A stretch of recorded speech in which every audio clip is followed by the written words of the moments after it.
This is problem 450. It's on page 196. A traffic signal pole may be supported in the three ways shown in part C. In part C, the tension in cable BC is known to be 1950 newtons. Determine the reactions for each type of support shown. Okay, so I'm going to start off with case A. Each will require their own free body diagram because they're all different scenarios. So here's our light pole that holds a traffic signal. And there's a 900 Newton load from the traffic signal. The pole itself causes a 4,000 Newton load.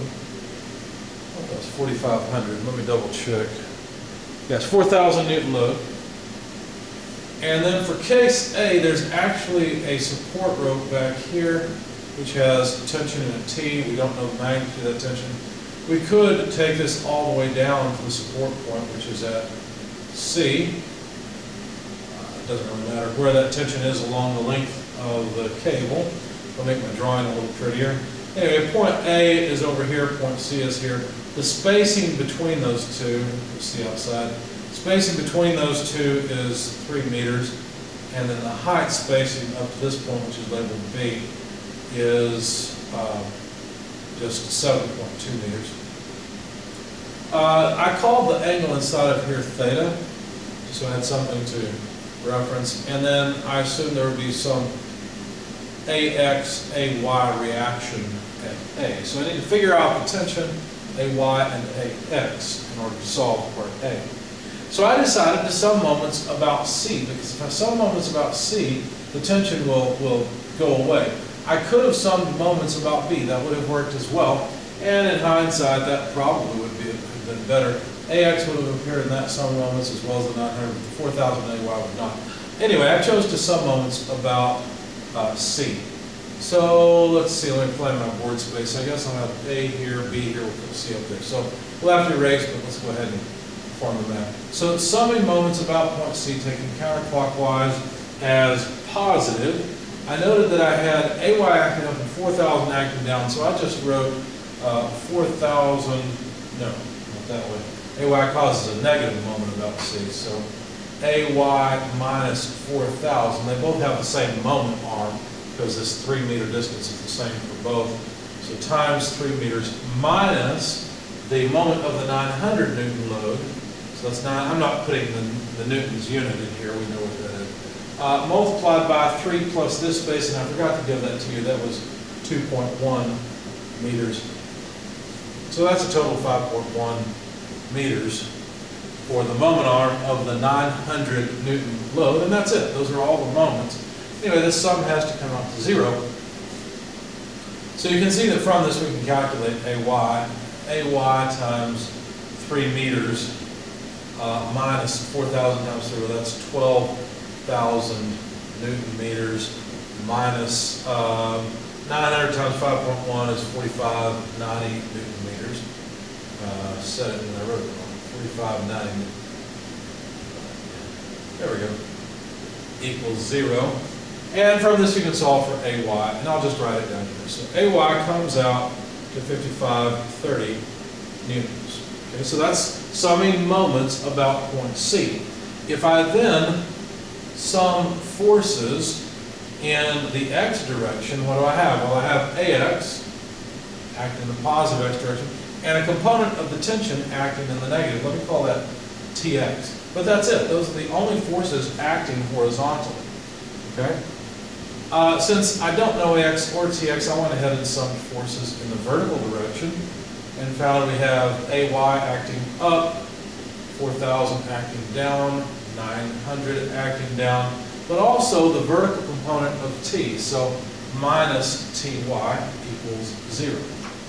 Now, something about TY and TX you should know. They have to sum to a vector that acts along this line. What that means is that if I were to make a forced triangle, not really a forced triangle, but break up the tension into two components, TY and TX, that triangle would be a similar triangle to the geometry of the problem, where we've got a 7.2 meter back side of the triangle and 3 meter base of the triangle. In other words, since these are similar triangles, the ratio of the sides are equal. So that means that Ty over Tx has to be 7.2 meters over 3 meters, and I'll just cancel the meters. So what that means then is that Tx is equal to Ty times 3 over 7.2, just rearranging things a bit. And we already know Ty. At least that's what my notes say. Yeah, because if I sum forces in the vertical direction here, I can find AY. Notice find TY. Notice I've already solved for AY. That's what's messing me up, because I didn't write AY up. So since I have AY, and this is just 5530, then I can get the vertical component of the tension, TY. And that was, TY was 630 newtons. Now that's an intermediate result, because it's not something I care about. I care about the tension itself. So calculating Tx, we'll take the 630 newtons multiplied by 3 over 7.2 and come out to 262.5 newtons. And that's equal to Tx, but by this that's also Ax, because Ax equals Tx. So Ax is 262.5 newtons, and now we have enough information to calculate the tension. We just need to take Tx squared plus Ty squared square root. And when you do that using Tx and where's Ty? Ty, there it is. Put those together here, we get 682.5 newtons. Okay, so that's the magnitude of the tension in this cable or whatever it is. Let's try that again. T equals 682.5 newtons. So that solves case A, except you might say, well, what angle does this act at? Well, it acts at the same angle as the geometry does, but if you really want that, I went ahead and calculated theta. It's really not too bad. Theta would be the inverse tangent of, well, let's see, since the angle that I want is here, then that makes this the so-called vertical side, and this the horizontal, despite the way that it's oriented in my drawing. So that means I would need 3 over 7.2. And that comes out to an angle of about 22.62 degrees. So this angle in here is about 22.62, if I can fit it in there. Let's see, 22.62 degrees. That'll work for me. Okay? So there's the solution to A. Now how does B change? Well, in case B, it looks like they basically just removed the rope, because one of the things they did, for case A, they had a joint here, something where the post could rotate about point A any way necessary. So no moment could be applied there.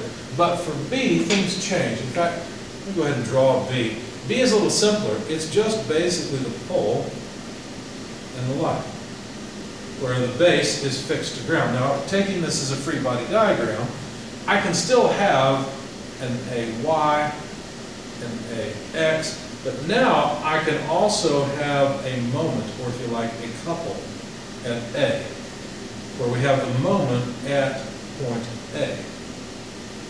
We still have our 900 Newton load that really is the whole purpose of this thing, our 4,000 Newton support load, and the geometry is still 2.1 meters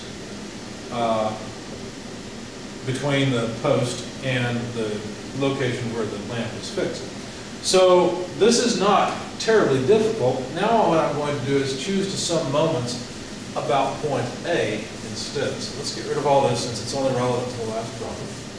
Let's sum moments about point A, taking counterclockwise as positive. So what moments act there? Well, the 4,000 Newton and AY loads go straight through the point, so they don't have a moment arm. But the 900 Newton load does have a moment arm.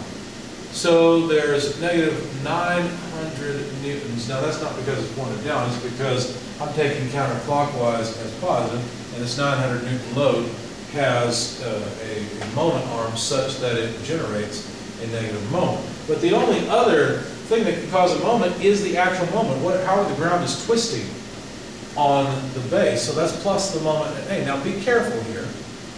This is the sum of the moments about point A, whereas this is the moment applied at point A by the ground. Those are two different things. Now, I'm not being redundant here. There are two different things. The sum of all the moments about A has to be 0. This is a moment applied by the ground. So from this, we can calculate the moment at A, and I'll just go ahead and write it in here. It's easy to you can see what it is, just multiply those two together. So that comes out to 1890 Newton meters. So there's the moment at A.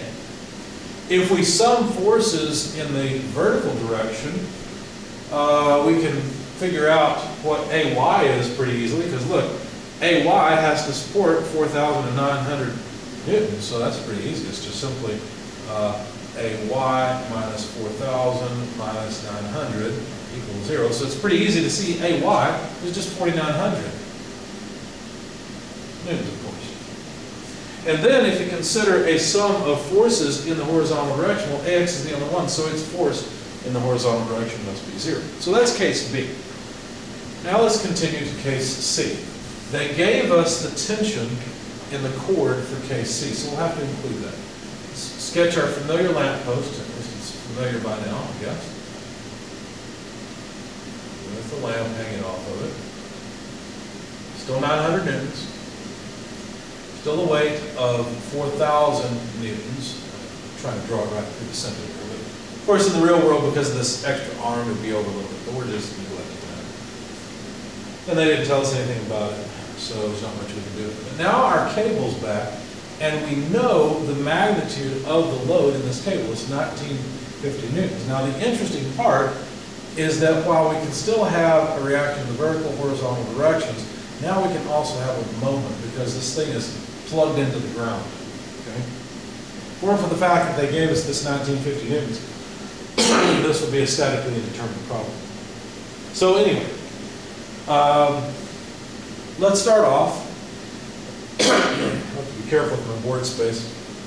Summing forces in the vertical direction. If we do that, we've got negative 4,000 newtons, load of the lamppost itself, minus 900 newtons, the lamp. And then we have reaction plus AY. Let's see. And then a component of the tension. I'll just call it minus TY. That sum has to be 0. Of course, I can calculate TY pretty easily, because just like before when I was dealing with the geometry, we've got a 7.2 meter height, 3 meter width. The same orientation as the cable before. If you calculate using Pythagorean's theorem the hypotenuse, you get 7.8 meters. What that means is that to get the vertical component of the tension as I need it here, I'll just have to take the total tension and multiply it by 7.2 over 7.8. It's just, again, a similar triangle. So that's what I did next. I went ahead and solved for the reaction at A in the Y direction. Found that that was just TY, will plug in as I said in just a moment, plus 4,900 newtons. Okay, so TY I can write as the tension times 7.2 over 7.8.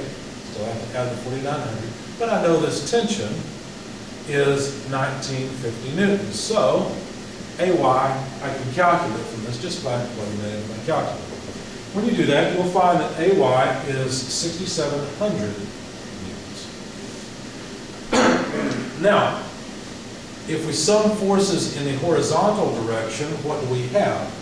Well, we have AX, and whatever the horizontal component of the tension is, TX. I'm a fan of doing it this way, just writing TX and TY, so I can figure out the geometry later. If you go and you try to plug that in right here, you can get confused pretty easily. Use the paper you've got and take it one step at a time.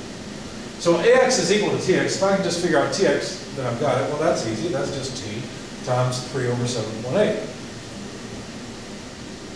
So that's what, 1950 times 3 over 7.8. When you plug that into your calculator, you will find that AX is equal to 750 newtons. Okay. So now we've got AX, we've got AY. The only thing we have left is to sum moments. Now I chose to sum moments about point C again. Point C is still over here as it was for part A. Okay? I did this with a purpose. I could have summed moments about A, then I would have only needed, let's see, just the horizontal component of the tension. But I decided to sum moments about C. Notice that the tension passes through C, so it will not appear in the equation. But I will need the moment at A, and you might say, wait a second, you're summing moments about C. How do you add in the moment at A? It's because the moment doesn't matter where it's applied on the body. It'll have the same effect in terms of how much it twists the body since it's a rigid body, no matter where it's applied. And I want to be very careful to distinguish between moments about a point and a moment of a load applied at a point. Okay? So moment at A, and then the next term, the 4,000 Newton load has a moment arm still between C and A is still 3 meters. And I'm neglecting to write it, was sloppy, but there we go. The 900 Newton load also causes a negative moment and has a moment arm still of 5.1 meters, just as it did in part A. But now AY causes a positive moment and has a moment arm of 3 meters. So that sum has to come out to 0. Now we already know AY. It's 6,700 newtons. And so this is not terribly difficult. In fact, it looks like the only unknown is the moment at A. So basically calculate all these numbers, move them to the other side, and you've got the moment at A. When you do that, you'll find that this moment at A is equal to 3,510 or 3,510 newtons. And that's it. We've calculated all of the reactions that occur at A, the X, AY, and the moment.